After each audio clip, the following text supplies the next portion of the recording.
pensamos en las relaciones entre las instituciones educativas y las familias, el primer obstáculo está en nuestras representaciones, nuestras ideas previas acerca de cómo han sido los grupos familiares a lo largo del tiempo y cómo han sido las relaciones entre los grupos familiares y la escuela, el jardín maternal.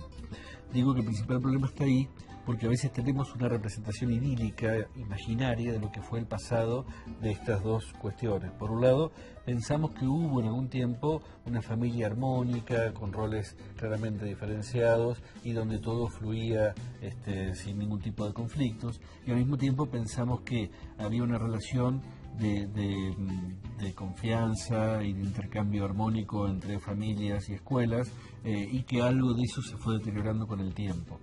Cuando uno indaga un poquito en esa historia, nos encontramos por un lado con que los grupos familiares han sido a lo largo de toda su historia mucho más complejos, conflictivos, cambiantes, dinámicos, contradictorios de lo que suponen nuestras imágenes previas. Y efectivamente, a lo largo de toda la historia de la humanidad, la familia ha sido un grupo social con estructuras muy diversas y con diferentes tipos de reacciones ante los cambios en su propio proceso de vida y en las condiciones contextuales.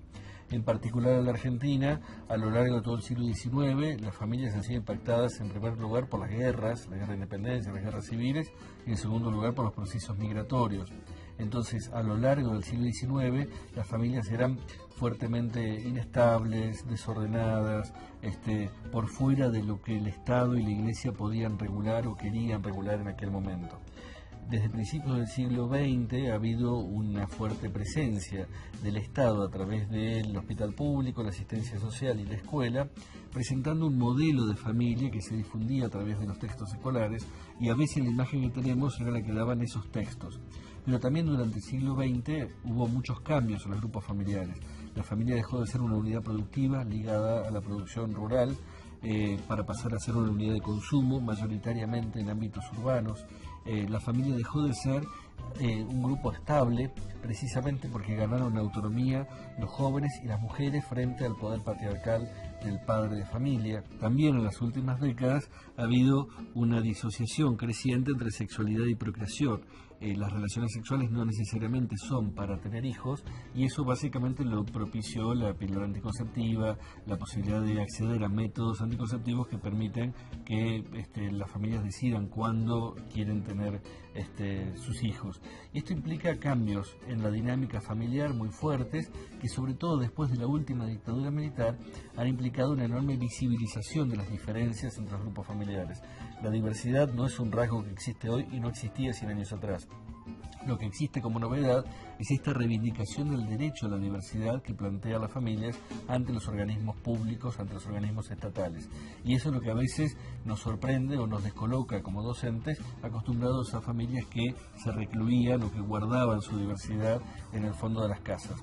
Al mismo tiempo, cuando uno explora la historia de la relación entre las familias y las escuelas, y particularmente con el nivel inicial, uno encuentra que en los padres fundadores del nivel inicial, en los textos fundantes, no había demasiada referencia al vínculo entre jardines y familias, porque no era algo que preocupara fuertemente a Pestalozzi, a Froebel, a Montessori, aunque sí había referencias a que había una valoración de la buena madre como alguien que hacía en su casa algo muy parecido a lo que hacía la maestra en la escuela, y una buena maestra alguien que hacía en el jardín algo muy parecido a lo que hacía la madre en su casa. Es decir, funcionaban como modelos a imitarse mutuamente, y precisamente lo que relatan Froebel y Pestalozzi es que una maestra jardinera debía parecerse a una buena madre, y al mismo tiempo Montessori cuenta que cuando ella desarrolla sus primeras experiencias en un espacio con ventanales en medio de un complejo de viviendas, muchas madres miraban por las ventanas para ver qué hacía la maestra y podían imitar su relación con los chicos en el ámbito doméstico. A ese modelo lo llamó modelo de continuidad y contigüidad, o sea, lo que tiene que hacer el jardín es algo muy parecido a lo que hacen o tienen que hacer las familias, y lo que tiene que hacer la familia es lo mismo o muy parecido a lo que hace el jardín. Hay otro modelo alternativo a este que uno encuentra, por ejemplo, en las ideas pedagógicas de Sarmiento, de Juana Manso, que plantean básicamente una sospecha sobre las posibilidades reales de las familias de educar a sus hijos. Sarmiento cuestiona a las familias de las clases altas porque deja la crianza de los chicos en manos de los criados, y a las familias de sectores populares porque no tienen capacidad para educar a sus hijos. Y entonces postula que los jardines iban a ser una herramienta para evitar que los padres maleduquen, malcríen a sus hijos. Y Juana Manso en cierto momento también plantea que sería hasta conveniente que hubiera asilos donde los chicos se quedaran a dormir para que no tuvieran diariamente el influjo de los padres. A ese modelo lo llamo el modelo de ruptura y reemplazo, porque ya no se trata de continuar la crianza doméstica, sino de reemplazarla y de romper con las costumbres de los bárbaros, de los salvajes, de los ignorantes. Lo que tienen en común ambos modelos es que ninguno de ellos piensa la relación entre un jardín que tiene ciertas tareas a su cargo y una familia que tiene otras tareas a su cargo. Lo que no está pensado es la articulación. Es decir, en ambos casos, ya sea como continuidad, ya sea como ruptura, lo que plantean son relaciones especulares entre familias y jardines. ¿Y cuándo empieza a ser un problema la relación entre los jardines y las familias? Básicamente cuando se empieza a masificar el nivel desde mediados del siglo XX, y por eso los primeros textos que dan cuenta de esto son textos americanos y franceses que se utilizan en esos años en Argentina para la formación docente. Recién en las últimas décadas del siglo XX empieza a aparecer el tema con mayor relevancia en las producciones pedagógicas a nivel inicial en nuestro país. Y básicamente dando cuenta de la sorpresa, de las dificultades para relacionarse con esos grupos familiares que mandan a los chicos al jardín, pero no necesariamente saben para qué los mandan, o que sus expectativas no necesariamente coinciden con las expectativas que el jardín tiene acerca de para qué vienen los chicos al jardín. Yo creo que puestos en el presente hay 5 tensiones de la relación entre familias y jardines que son también oportunidades. Por un lado, tensiones en torno a la confianza, porque muchas veces entre familias y jardines hay un proceso de confianza ciega. Yo tengo expectativas positivas sobre la conducta futura del otro, aunque lo conozco poco, no sé quién es, pero igual confío en él. Y entonces el jardín confía en la familia porque son los padres, las familias confían en el jardín, a veces con datos muy mínimos. Pero esa confianza que se ha construido con bases muy poco sólidas, rápidamente puede pasar a una desconfianza porque hubo algún gesto, algún indicio que me lleva a desconfiar. Y es tan poco racional la confianza sin bases que la desconfianza porque hubo algo eventual que me hizo cambiar de opinión. Lo que me parece que es la oportunidad que tenemos por delante es transitar un tercer camino, que es el de la no confianza, el de suspender el juicio para ir desplegando acciones en el tiempo e ir construyendo confianza, tanto de las familias hacia el jardín como del jardín hacia las familias. Un segundo grupo de tensiones es el que llamo tensiones en torno a la autoridad. Y la autoridad tiene que ver no con confiar en el carácter ético del otro, sino con valorar lo que el otro sabe, lo que el otro puede a partir de su experticia. En ese sentido, muchas veces las maestras se quejan de que los padres no respetan su autoridad como maestras, y yo creo que tiene que ver con que las autoridades están bajo sospecha en las últimas décadas y que nadie por tener un uniforme es considerado autoridad, ¿no? Ni un juez, ni un policía, ni un político, ni un médico, ni una maestra. Entonces, cuando todas las autoridades están bajo sospecha, efectivamente no está de antemano garantizada la autoridad. Pero esa falta de autoridad es también una oportunidad para autorizarse a partir de lo que uno hace y a partir de cómo uno justifica lo que hace. Es decir, una maestra puede encontrarse con padres que quizás no sienten que ella esté capacitada, pero cuando ella explica por qué actúa como actúa y por qué toma las decisiones que toma, quizás puede ganar en autoridad y que esos padres salgan del jardín diciendo: la verdad que la maestra sabe más de lo que yo creía. En ese sentido es que tenemos oportunidad de autorizarnos a partir de lo que hacemos y de lo que justificamos acerca de lo que hacemos. En tercer lugar, creo que hay tensiones en torno a la legitimidad, que tiene que ver con el territorio o el ámbito de competencia del jardín por un lado y de la familia por otro.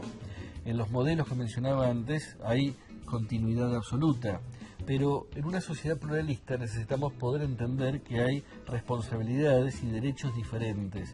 Y creo que eso se puede entender en clave de ciudadanía y felicidad. Cuando un chico ingresa al jardín maternal de la mano de algún familiar, con quien se encuentra no es con una segunda mamá, sino con el primer agente público que es su maestra. En el espacio público del jardín va a empezar a construir sus primeras ideas acerca de en qué sentido somos iguales, en qué sentido somos diferentes, qué es lo mío, qué es lo tuyo, qué es lo ajeno, qué es lo compartido, qué podemos hacer juntos y cómo nos organizamos para lograrlo. Esas preguntas son las que fundan el ámbito de lo político, son las que fundan el ámbito de la acción pública colectiva. Y efectivamente es algo que la familia no puede proveerles a los chicos, es algo que ocurre en el nivel inicial. Por otra parte, lo propio de las familias es que comuniquen a sus hijos sus creencias, sus valores, sus hábitos, sus costumbres y sus propios criterios de búsqueda de la felicidad. Los padres y los grupos familiares tienen derecho a comunicarles esas creencias a los chicos y los chicos tienen derecho a reclamarlas de sus padres. En ese sentido, el jardín no tiene legitimidad para decir cómo debe ser un varón, cómo debe ser una mujer o cómo debe constituirse una familia normal. Estas son cuestiones que atañen a esos caminos diversos de búsqueda de la felicidad. Aunque también es cierto que en muchas familias ese camino se ha ido transformando en los últimos años y muchos adultos se repliegan y no ofrecen orientaciones. ¿Qué es lo que el jardín puede hacer en ese terreno? Básicamente ampliar el horizonte cultural dentro del cual los chicos construyen sus criterios de búsqueda de la felicidad. El acceso a la literatura, al arte, al juego, al encuentro con otros, permite comprender otras maneras de búsqueda de la felicidad, otros criterios acerca de la amistad, del amor, del compañerismo, de la organización de la propia vida, y en esa amplitud de horizontes cada chico pondrá en diálogo lo que recibe en su familia con aquello que el jardín lo provee, no porque el jardín le diga lo que es correcto, sino porque le permite ampliar la mirada. En cuarto lugar, están las tensiones que podemos llamar tensiones en torno a la comunicación, como esta que acaba de ocurrir. En cuarto lugar están las tensiones en torno a la comunicación, que son las que más fácilmente reconocen todos los equipos docentes. Muchas veces cuando hay conflictos, cuando hay algo que ocurre y que no era deseado, los equipos docentes dicen, si hubiéramos comunicado mejor, esto no hubiera ocurrido. Yo creo que es cierto que muchas veces ocurre esto, pero también es cierto que a veces ponemos en la comunicación una expectativa desmesurada. Básicamente hay tres niveles en los cuales tenemos que revisar la comunicación entre familias y jardines. Por un lado, el nivel del trato, que es el nivel de los intercambios coloquiales cotidianos acerca de lo que hacemos, lo que no hacemos, las reglas, los acuerdos, los eventos. En ese sentido es que el jardín tiene que pulir, por un lado, los medios y por otro lado, los códigos. Los medios en el sentido de que en el último tiempo se han multiplicado los medios y lo que antes era la cartelera y el cuaderno, ahora es cartelera, cuaderno y WhatsApp, y mail y Facebook, es decir, que se van multiplicando los canales y eso a veces no favorece la comunicación, sino que la dificulta o la obtura, porque no sabemos por qué canal me va a llegar cada información.